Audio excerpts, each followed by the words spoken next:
desde o doutorado até hoje, eu trabalho muito com foco na questão da história oral. Entendeu? Debate sobre memória, sobre história oral. Então, alguns comentários que eu vou fazer muito em função dessa minha trajetória, que dialoga muito com o André. Inclusive, o André fez alguns comentários que eu também teria feito. Aí eu vou tentar jogar para o outro campo. Mas a primeira coisa que me chama a atenção no trabalho dos três, que eu acho importante, eu não sei se vocês vão situar isso no trabalho de vocês, né? Até porque, como o André falou, né? Vocês mandaram o texto de vocês representa um pequeno recorte. Mas eu situaria até de um ponto de vista historiográfico, que vocês estão pegando um recorte temporal que se encaixa mais numa ideia de história do tempo presente. E quando você vai na bibliografia clássica sobre carnaval, eles muitas vezes se concentram ainda na Primeira República, por exemplo, né? Aí começando aí para a ditadura. Então, eu acho que quando vocês forem escrever os textos de vocês, isso é algo que vocês deveriam explorar. Até porque é uma contribuição que vocês trazem. Vocês estão pregando aí a questão de que, inclusive, meus dois, até de repente, pode ser até mesmo uma coisa geracional, né? Geracional não do ponto de vista de idade, do ponto de vista de quando vocês estão fazendo a pós. Porque eu tenho dois orientantes que também estudam a escola de samba, uma delas você com certeza conhece, deve ser até fonte dela, se bobear, que é a Gabriele, daqui, a mestranda, a Gabriele Reginato, e o Leandro. Eles também... Fala sobre velocidade, né? Isso. Eu apresentei um trabalho para participar do seminário. Isso, então, e eles estão pegando o recorde de 80 para cá. O Leandro que ainda pega um pouco da ditadura até a abertura, mas a Gabriele pega da abertura para frente. Então isso é interessante, porque quando você pega uma historiografia clássica sobre o carnaval, você está muitas vezes focado na Primeira República, né? Que é a Maria Clementina Peneira da Cunha, Raquel Soaê, o Leonardo Afonso Pereira Miranda, a galera que está muito na Primeira República. Então eu acho que quando vocês forem falar mais sobre se aliançar na parte metodológica do trabalho de vocês, vale a pena vocês elaborarem isso, entendeu? Até porque é uma pergunta que vocês podem até trazer como reflexão. Por que eu estou pegando a história do tempo presente? Entendeu? Não sei se vocês estão debatendo isso do ponto de vista metodológico, mas seria importante cair dentro dessa questão da história do tempo presente. O senhor me permite uma parte? Quando possível, o senhor me permite uma parte? Então, só para adendar, eu não sou formado em História, eu sou formado em Ciências Sociais e Filosofia, e o texto que eu estou apresentando é um texto de pré-projeto, né? Foi o que eu combinei com o professor Rui, né? Como eu estou no primeiro ano de doutorado, né? Então, essa questão da metodologia, né? Dos métodos e procedimentos que eu utilizarei, eu tenho que refletir melhor junto com ele. Não, tranquilo, claro. Mas isso é interessante, é um dado importante, né? Você é cientista social. Isso também aí pode até ajudar a explicar essa proximidade, no seu caso, né? Essa proximidade maior com essa questão do que a gente chama de história do tempo presente. Que é uma terminologia que pode até cair em desuso qualquer dia desses, né? Porque hoje em dia todo mundo vai até o tempo presente. E a minha cadeira lá é de ensino religioso, né? Por isso, pensar, né? Esse patrimônio cultural é específico aí, né? O município que eu trabalho como professor. Sim, não, mas isso é interessante. Pensar, né, dessa categoria da temporada, porque vocês estão trazendo mesmo, vocês estão avançando no campo que uma historiografia tradicional do carnaval não avança, né? E isso é importante. Aí agora eu vou passar por alguns comentários. Também uma outra coisa que dá para trazer do ponto de vista geral, né? Por exemplo, o Fábio deixou bem claro que está no meio, ele é sambista mesmo de profissão, abraço. O João se identificou primeiro como professor. Mas dá para saber que no mínimo você é um entusiasta. Eu falei, eu sou da bateria do Minha Flor. Então, também está nesse meio.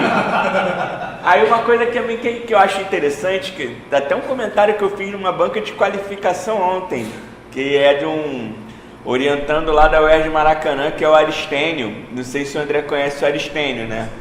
O Aristênio que é do SEASME, e ele está fazendo o trabalho dele sobre o Parque União, e ele é cria do Parque União. Então, isso daí que é uma coisa interessante. Fala sobre o Magarinos Torres, né? Por isso que estava eu na banca. E uma coisa que é interessante cada vez mais é algo que as ciências sociais já está abraçando, a história ainda está abraçando de forma tímida. Eu tenho algumas hipóteses sobre isso, né? A primeira é porque a nossa historiografia, ela ela se filia muito à historiografia francesa. E os franceses, eles mandaram o maior caô de todos os tempos, que eles não produzem teoria. Mentira, eles produzem pra cacete. Pô, o ensaio do Pierre Nora, que eu uso em todos os meus textos, todo mundo é uma puta referência. Pô, não é um ensaio teórico. Então, o historiador produz teoria, né? Mas talvez isso ajude a explicar porque que a gente fica tímido de pensar certas coisas. As ciências sociais, elas abraçaram cada vez mais essa ideia de autoetnografia. Entendeu? Essa coisa de você pegar a sua trajetória.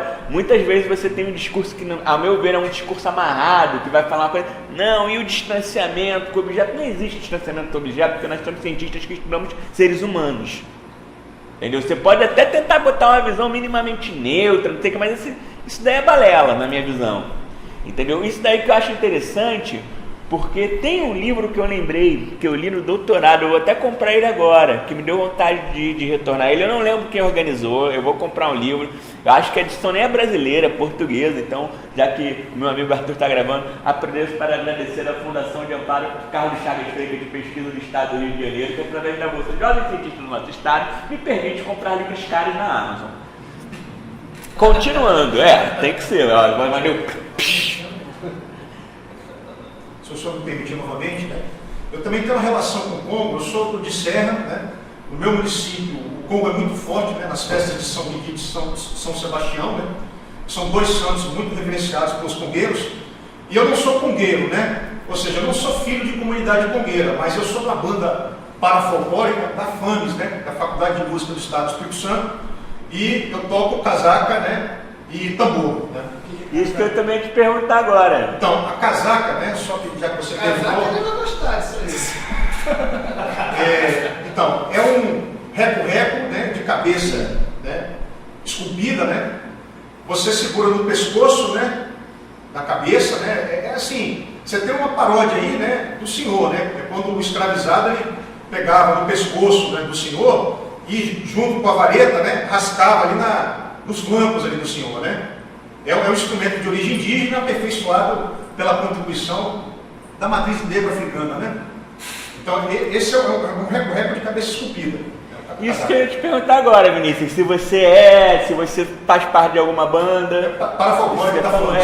Isso que eu ia te perguntar. Então, isso é interessante, porque vocês três estão inseridos no meio, então acho que também é uma coisa que dá para explorar, inclusive a trajetória de vocês. Você não apenas como professor, mas você também como músico. Entendeu? Você como carnavalesco, você como músico carnavalesco, vocês três são.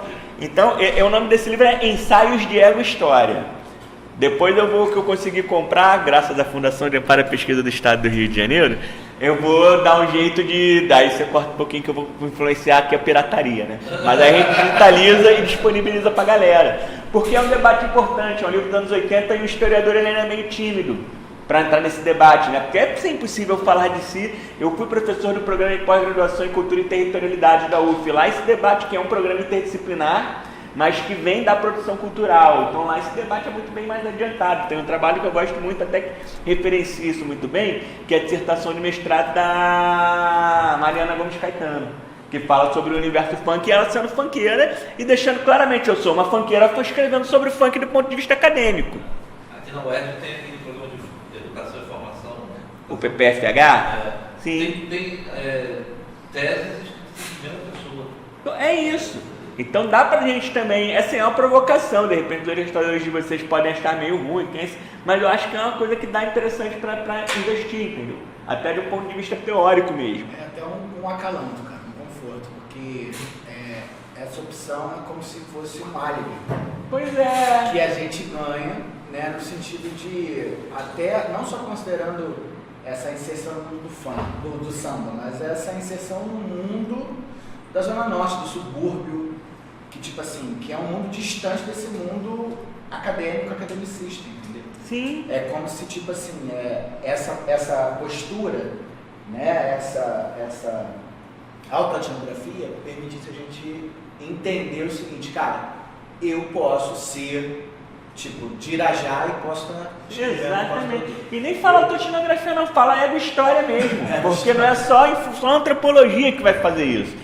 Entendeu? E esse ensaio de ego história é tipo isso. Eu não vou lembrar agora, eu li isso no doutorado. E é o Jacques Legoff contando como é que foi a infância dele e fazendo análise conceitual no meio. Sim. Aliás, eu tenho que perdoar, já que você falou dessa coisa de produção de conhecimento, eu não falei. Mas um de vocês fala de epistemicídio, né? Em algum momento do texto. Eu falei. Eu acho que esses espaços não são apenas de produção cultural. São espaços de produção de conhecimento, bem naquela linha do Sim, campo. exatamente. E aí o desafio está como instituir, eu sei que o Boaventura de Souza Santos não está mais na moda, né? Mas assim, ele usa uma categoria interessante que é de ecologia dos saberes, né? Sim. Muito bom.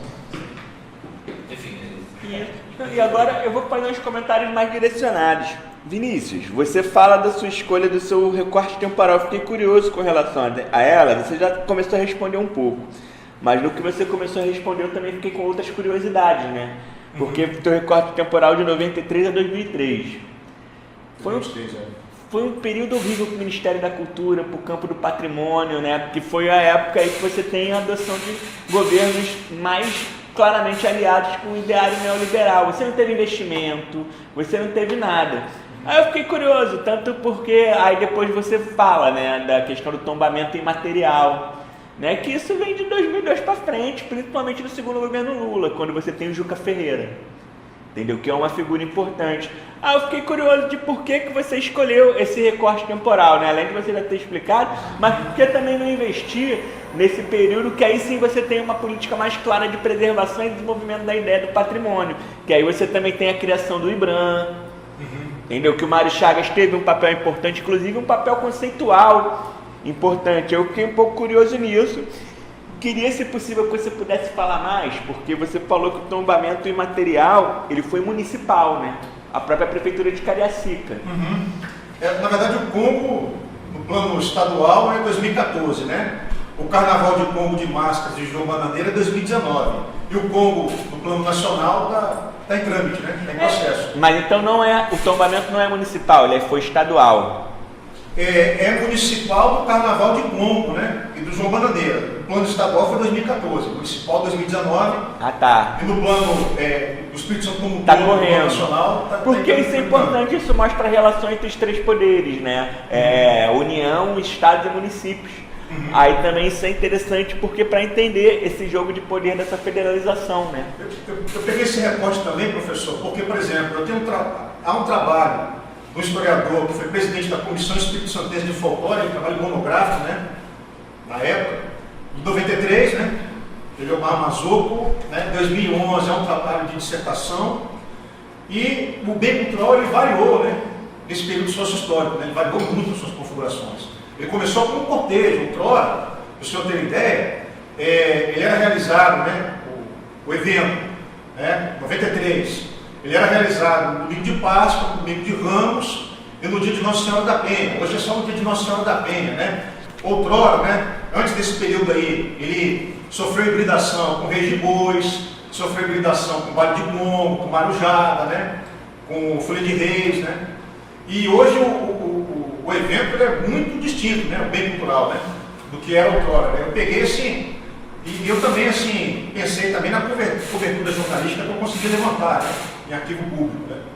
Então eu acho que é muito interessante mostrar essa variação, né, das configurações do bem, né? Aí outra coisa, seria interessante também você conceituar mais o que é Carnaval de Congo, porque aqui no Rio de Janeiro pra gente não é muito claro, entendeu? Porque como é uma cultura com a qual a gente não tem muito contato aqui no Rio de Janeiro, seria interessante também dar uma conceituada, falar que é um... E aí quem vem outro ponto também, como é que hoje em dia, né, essa questão da patrimonialização, que tem todo um debate, né, que patrimônio ingessa, não ingessa, seria como é que você investiria, né, como é que você analisaria as representações que esse movimento faz sobre a própria cultura negra local, entendeu? Como é que ele representa essa cultura negra e como é que esse movimento social, ou não movimento social, como é que a negritude se relaciona com isso. Pensar isso aí, né? Isso também seria interessante.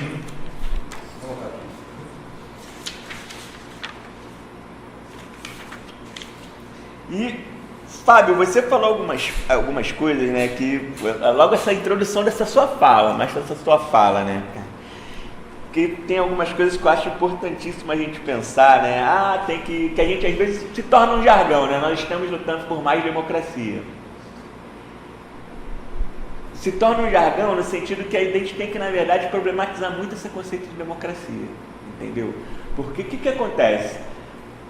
Isso também pode virar um lugar de memória. O termo Constituição Cidadã, ele é um lugar de memória. Se a gente pensa a Constituição Cidadã como uma fonte documental, quando a gente pega os artigos da Constituição Cidadã que fala sobre segurança pública, meu irmão, esse cidadão é suicida. Porque ele mantém todos os aparatos da ditadura militar, cara, tá tudo ali. Entendeu? Sabe aquela coisa tipo, é isso, o ovo da serpente? Tá ali. A Constituição Cidadã, ela é um lugar de memória. E quando a gente pensa a Constituição Cidadã como um lugar de memória que tem que ser desconstruído cada vez mais, a gente tem que relativizar a própria ideia de que é essa democracia, esse mais democracia. Que a democracia brasileira, ela mata, é o Rambo. Ela mata pra cacete. E ela mata direcionada. Entendeu? Então, essa própria... teve um dos nossos amigos aí, não sei se o André conhece, que é o Marcos Pestana, né? Hoje em dia ele está no serviço social da UF. Ele se inscreveu para apresentar um trabalho lá no PUC, ele acabou não podendo comparecer, que ele fala isso sim, é a questão da... Como é que você pensa uma nova temporalização a partir da história do movimento social das favelas? Que é o que mais tem, que tipo, nas favelas, a principal frase, nas favelas a ditadura nunca acabou, né? Então, eu acho que assim, a gente precisa ver de forma mais crítica essa ideia mesmo do que é, problematizar mesmo o que é essa tal dessa democracia, né? Porque do jeito como a gente fala que ela é democracia, ela é ótima, a pena é que ela nunca existiu em nenhum lugar do mundo. Entendeu? Esse lugar idílico de que todo mundo conhece. Então é interessante a gente também olhar com uma forma mais crítica essa ideia de democracia. Eu estou fazendo esse comentário porque essa provocação que você fez, né? Não foi uma provocação, né? Eu me senti provocado, né? Mas no sentido que, além de eu pensar isso, que é uma reflexão que eu já faço há muito tempo, essa crise institucional que você analisa, cara, na minha concepção, um dos principais pontos dessa crise é porque é uma crise de memória. Um dos principais fatores que levou à queda da Dilma foi a Comissão da Verdade. Entendeu? Foi a Comissão da Verdade. E você fala do Bolsonaro. O Bolsonaro foi eleito por uma memória favorável à ditadura. Essa memória sempre existiu. Tanto que ele foi eleito pela primeira vez como vereador com voto pra cacete, né? Tem um trabalho meu que eu falo, que eu faço duas observações. A primeira, a memória subterrânea, ela não pertence apenas aos excluídos, ela também pertence aos opressores. Porque na época da Direta Já, o pessoal ficava com vergonha de chegar lá no começo e falar, pô, mas ditadura foi legal. O pessoal ficava com vergonha, mas isso não quer dizer que ele deixava de pensar isso. Exemplo disso, a primeira eleição do Bolsonaro como vereador. Se ele teve tanto voto, é porque tinha muita gente que estava pensando que ditadura é legal, mas ficava quietinho, ficava em silêncio. Entendeu? Não dá para achar que foi só as forças de segurança que votaram no Bolsonaro, né? O fenômeno grupo do Zap, digamos assim, o fenômeno sócio-histórico grupo do Zap, revelou que as nossas tias são reaças, cara. Entendeu? Então não dá pra gente botar tudo na conta das forças de segurança pública, né? Então pensei muito nisso, como é que isso é assim, mas também tem um componente de crise de memória muito forte, né? E vocês dois estão falando muito dessa questão de identidade, pensar como é que isso se reverbera na própria escola de samba. Aí, por exemplo, como eu falei para ele, o comentário que eu fiz para toda essa questão da ego-história, eu acho que vale a pena, principalmente por vocês três, né? São doutorandos, né? Conceitua a ideia de enredo. Pega a ideia de enredo e transforma em um conceito. Porque se você for parar para pensar, cara, o enredo, isso eu estou falando de orelhada, né? Você que vai pesquisar o tema, você vai falar isso com muito mais... Você pode até estar falando que eu estou falando merda, mas você pode até falar com muito mais propriedade que eu, né? Que o enredo, ele é quase uma mundivisão. É uma visão do mundo. Entendeu? É uma forma de interpretação do universo à sua volta muito peculiar, muito característica. Então, eu acho que vale a pena. Talvez o João também, foca muito na questão da identidade, né?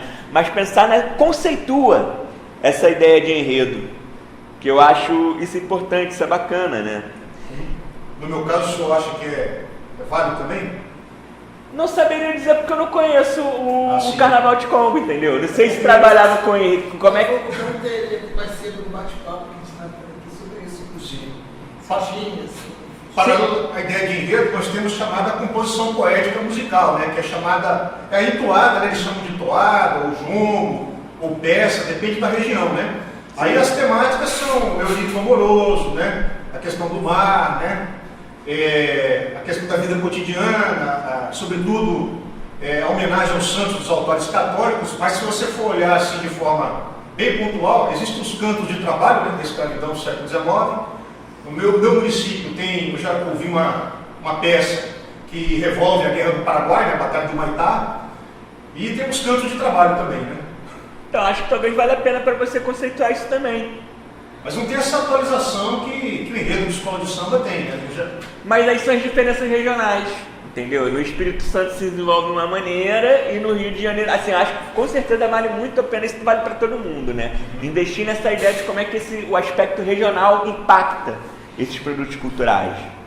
Isso é importante, né? Pô, você fala da Nossa Senhora da Penha, que eu vi aqui que é padroeira do Espírito Santo. Isso. Então como é que vale a pena explorar algo nesse sentido, sim. Entendeu? Pegar, e isso assim, principalmente para aqui do Rio de Janeiro. Rio de Janeiro. Tem que ir no convento, cara. Inclusive, como você falou em convento, né?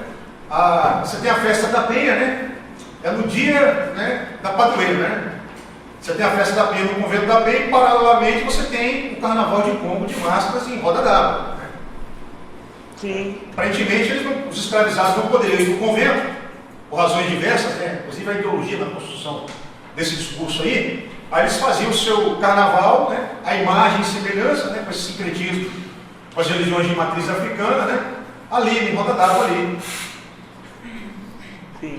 É uma festa de negro, né? Tucu, né? Então, aí uma coisa interessante que pode valer para vocês três, né? Que vocês pegam essa questão das escolas de samba como produtoras de narrativa. Então, também definir bem qual é a especificidade da narrativa histórica produzida pela escola de samba. Porque há muito tempo o historiador não detém, isso é muito bom, não detém o monopólio da construção das narrativas históricas. Isso é excelente, entendeu?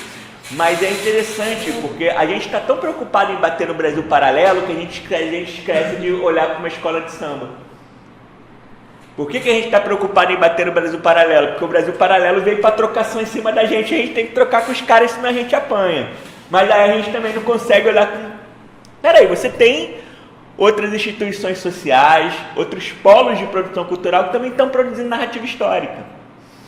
Isso é importante até para a gente se juntar contra o Brasil paralelo. Entendeu? Então, isso é importante, né? Ver qual é a especificidade na narrativa histórica produzida pela escola de samba, né? Você chega a usar um termo, quilombo moderno. Não sei se é um conceito que pegou com alguém ou se você mesmo que tá, se for, cara, investe nisso. Quilombo moderno. Investe nisso. Mas a própria escola se define assim, a própria Tuti. Então, isso que é importante. Tá no livro Abre Alas de 2018, se você for lá não sei se é na justificativa ou na sinopse do enredo, a própria Tuti Então, se define assim. conceitua isso. A partir deles, conceitua isso. É importante também, né? Trabalhar muito com essas questões dos conceitos, né? E ver como é que essas análises políticas, né, cara? Acho que foi você mesmo que falou, Fábio, de compromisso negociado. Eu vi Foi, João, que eu vi pelo Luiz Antônio Machado da Silva, que ele fala em controle negociado, quando ele pensa a relação das associações de moradores de favelas com o Estado. Ele usa o termo controle negociado, né? Porque isso daí também tem outras questões. De fato, assim, eu não sou uma pessoa que acompanha carnaval, né? Eu tenho conhecimento mais bibliográfico, digamos assim, do que de viver o carnaval. Mas isso assim, ainda assim é perceptível, que você vê que estão vindo os enredos que estão discutindo negritude, estão tendo um viés mais progressistas, né?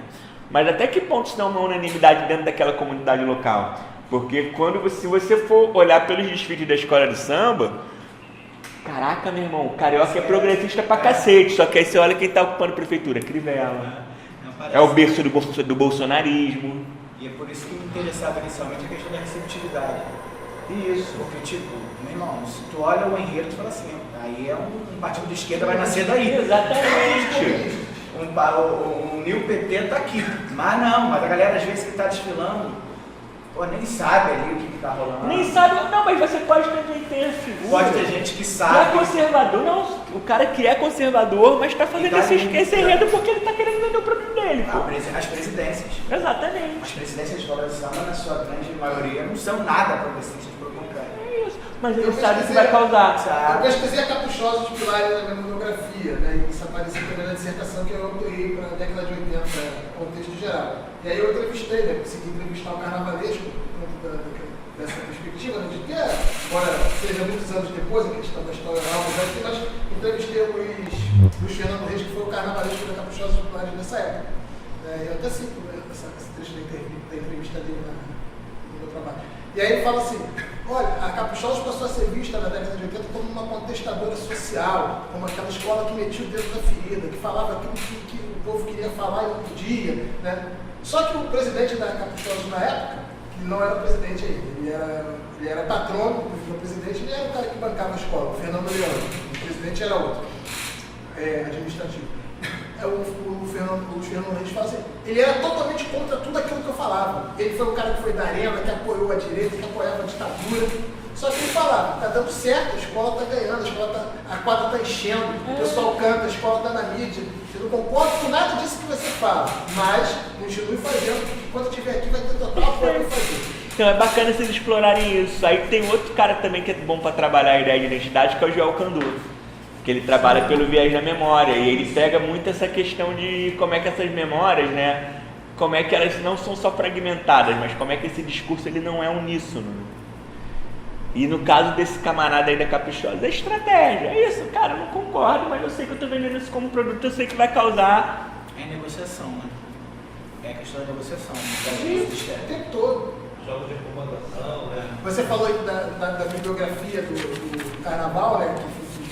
Essa bibliografia clássica que a gente tem se debruçou muito sobre a questão da Primeira República, né? Enfim, dos anos 40, 50, basicamente. Né? É interessante quando você pega, por exemplo, várias referências desse período, né? Enfim, que colocam as escolas de samba do período Vargas, que foi um dos períodos que eu acho que mais teve trabalho em história, pesquisando escola de samba, e de outras áreas do conhecimento também, é o período Vargas. Né? Porque é um pouco dessa coisa que o João falou, né, da Beija-Flor ter ficado marcada pelos 3 enredos que fez ali em 73, 74 e 75.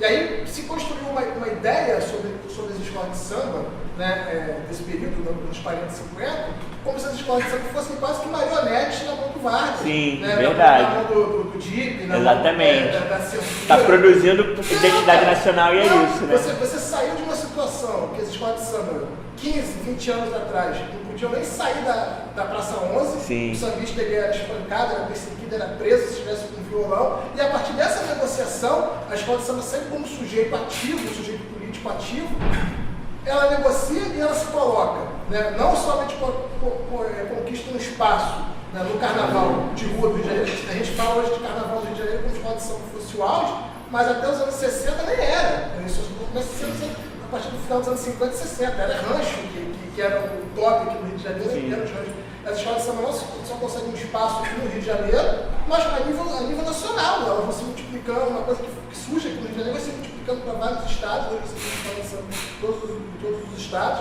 se coloca no campo da cultura como um expoente da cultura brasileira, e através dessa negociação. E o enredo é o principal instrumento dessa negociação. Agora, que curioso, pensando na Penha, mas na Penha aqui do Rio, né? A procissão da Penha, nesse momento que as escolas foram enfraquecidas, lotava. Né? É engraçado como é que... A Raquel Soeira que analisa, né, a festa da Penha, ela, acho que é. E outro ponto, 73, 74, 75, 76 pelo Campeonato da Beija-Flor, Então, falando de jogo do bicho. eu queria falar sobre isso, não sei se não terminou, eu acabei atravessando aqui, porque essa ideia de se construir sobre a Beija-Flor, cara, ela é absurda, né? Enfim, eu acho que tem muito questão de ranço também, né? Porque assim, a época que a Beija-Flor ficou de 83 até 98 sem ganhar nada, não existia esse ranço todo com a Beija-Flor. A partir do momento que ela começou a ganhar mais carnavais, se colocar como a principal campeã da era sambódromo, começa a ser atacado. Porque se você for voltar nos anos 90, as escolas que eram tipo assim, as mais atacadas eram a Imperatriz, questão de chique técnico, e a Mocidade, que é a Gabriela. Por que é? O que o pessoal fala hoje que a Beija-Flor é a escola da Globo, falava que a Mocidade era a escola da Globo. O Boninho desfilava pela Mocidade todo ano, aquela coisa. Então assim, acho que tem um pouco desse ranço também. Mas a Beija-Flor, eu assim, que estudo a questão dos enredos críticos, né?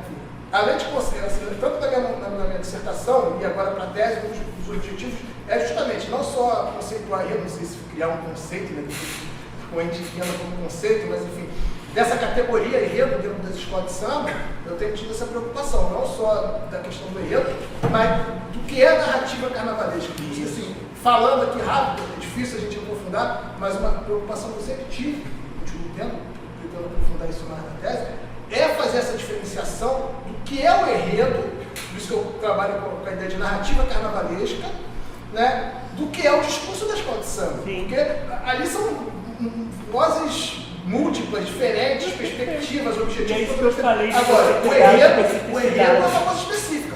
Até por isso a importância de a gente estudar o abre-alas, né? Porque ali você está pegando um texto que foi produzido, depois que ele está no mundo, você vai fazer 1000 interpretações sobre aquilo ali. Agora, como que a pessoa vai entender, como cada folião, você está aí com a camisa do Vasco, eu sempre lembro uma história, você falou, né, Greg, que às vezes o cara, ou ele não entende nada do que está sendo contado no enredo. Tem até umas entrevistas da década de 80 que são interessantes, que eu assisti na época que eu estava escrevendo a dissertação. Pergunta o cara lá sobre o enredo, eu nem sei sobre o enredo, mas tem o caso da Caprichosa também em 93, que falava sobre o Túlio Rebouças, um aplicado do lado de lá do Túlio Rebouças, e aquele ator da Globo, Stefano Ceciliano, ele não queria, ele era doido pela Caprichosa, ele desfilava na Caprichosa há muitos anos, só que num trecho do samba do enredo da Caprichosa, falava, eu sou um membro do Maracanã, ele é botafoguense doente. Ele falou, não vou desfilar na Caprichosa esse ano porque você está falando sobre o Flamengo. Mas no final ele desfilou, a entrevista ele fala assim, não, essa parte do samba eu não canto. Mas ele nunca abriu mão de desfilar aqui. Então assim, a Beija-Flor, isso, cara, a Beija-Flor em 79 foi uma das primeiras escolas a trazer uma crítica política durante a ditadura militar, em 79. Mas isso daí é clubismo, cara. Clubismo que eu falo, porque quem tá falando isso é o cara com a camisa do Vasco, Joãozinho entendeu? 30 fez vários enredos críticos na década de 80, a Lapa de Adão e Eva, enfim, vários enredos. Em 2003, você citou aí. Então, mas isso que você tá falando, quando eu falo clubismo, ele pode até ter tudo que envolve torcida tem clubismo. Verdade. Então, assim como a gente pode pensar a gente pode pensar os movimentos, né? Que envolve disputa também, né? Tudo que envolve disputa envolve clubismo. Aí é entender nessa relação de torcida, disputa, né? Como é que são produzidos os clubismos dentro do universo do carnaval. Vou aproveitar para fazer uma fala também em relação ao objeto de pesquisa. Vocês falaram de preconceito, né? De perseguição do samba. O Congo também houve esse momento, né? Por exemplo, o Congo, outrora, hoje menos, era associado a coisa de negro, né? Era associado a coisa de cachaceiro e a macumba, né? Sim. Aí, em 88, você tem a questão do Canto das Lavadeiras, um disco produzido pelo Marquinhos da Vila, que eu vi um Congo lá na Barra do Jucu, né? Hibridizando, né? O samba e o Congo, né? Madalena, né? Aí, em 2002, houve aquela chegada do ser humano, né? Em Marte, né? Via NASA. Aí a primeira música que tocou lá em Marte foi uma música que dialoga com o Congo, né? Chamada Da do Casaca, né? Que envolve o pop rock, o reggae e o Congo, né? Aí nesse período dos anos 2000, primeira década do século XX, houve movimentos aí de tradução, né? Cultural, no sentido do Stuart Hall, e de hibridação entre o Congo, né? Pop rock, a bossa nova, o jazz, o samba. Aí em 2005 foi feita uma enquete pela TV Gazeta, né? Que é uma afiliada da Globo local, 2005.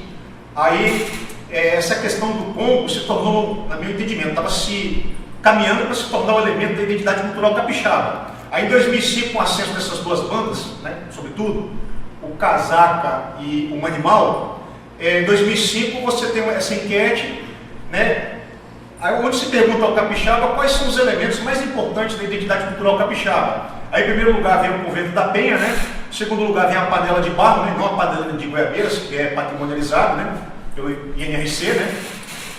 E em terceiro lugar, vem o Congo, né? Aí, né? A partir desse momento que caminha, né? Assim, para esse processo de ascenso, né? Cuja patrimonialização no âmbito estadual chega em 2014, né? Só para comparar aqui, né?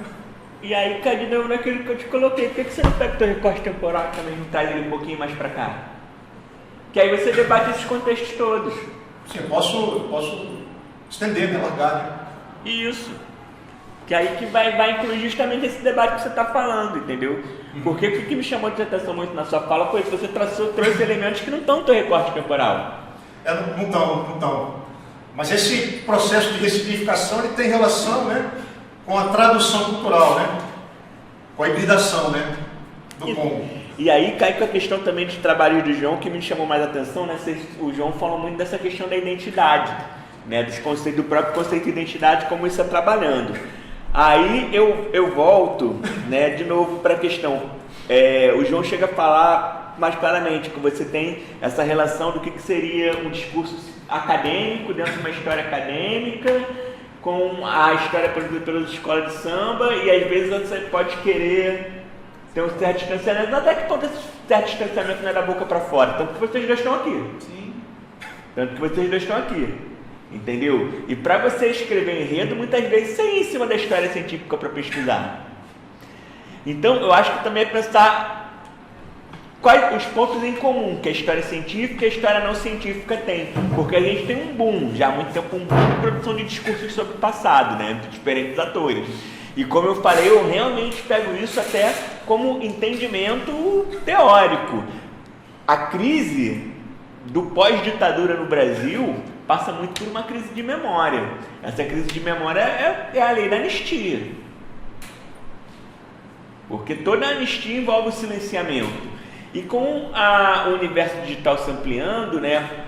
Pollack fala em memória subterrânea, hoje em dia eu falo em memória ignorada, porque se você vai no YouTube, você consegue pegar um monte de elementos que falam de memória das mães das vítimas da violência do Estado. Isso não está subterrâneo. Então até que ponto esse subterrâneo ele não se tornou algo ignorado, na verdade?